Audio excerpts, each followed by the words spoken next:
Disampaikan oleh Kasubdit Indaksi Reskrimum Polda Sumsel, AKBP Hadi Saipudin.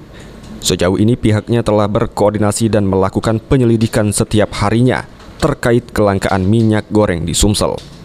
Dan hasilnya, menurut Hadi, Polda Sumsel belum menemukan terjadinya kelangkaan minyak goreng di Sumsel sejauh ini.